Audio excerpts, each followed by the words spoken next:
Persatuan Pengguna Islam Malaysia PPIM mendakwa lebih 3 bilion ringgit kadar faedah dicatat menerusi pinjaman perumahan dari bank menindas pengguna. Daripada jumlah itu, 60% melibatkan pinjaman dari perbankan Islam. Nilai itu dakwa PPIM diperolehi menerusi siasatannya berhubung penyalahgunaan perbankan Islam di negara ini. Mereka mendapati sistem perbankan Islam yang diamalkan tidak mengikut prinsip Islam yang tepat. Cara dilaksanakan itu nampaknya ia lebih menjurus kepada kezaliman dan menekan kepada pengguna.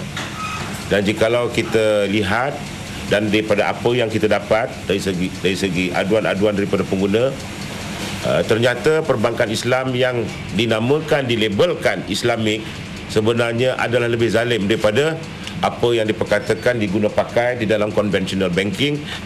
Tambahnya, PPIM menerima 4,000 aduan sejak 2003 berhubung pinjaman perumahan yang didakwa telah melambung tinggi ekoran projek perumahan yang tidak disempurnakan oleh syarikat pemaju.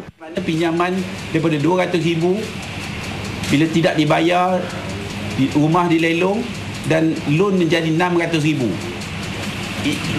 These are questionable practices sebenarnya. Unearned profit dan macam mana apa formula yang dipakai yang menyebabkan ini satu kezaliman yang amat melampau.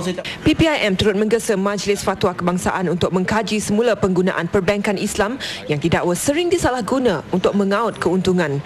Jabatan Kemajuan Islam Malaysia dan Panel Syariah turut digesa menyemak kembali syarat digunakan dalam perbankan Islam yang didapati tidak berunsur Islamik, malah mengenakan caj tertentu yang boleh disamakan sebagai riba. Tegasnya lagi, kejadian sebegini turut mengundang pihak tertentu mengambil peluang untuk menghina prinsip Islam.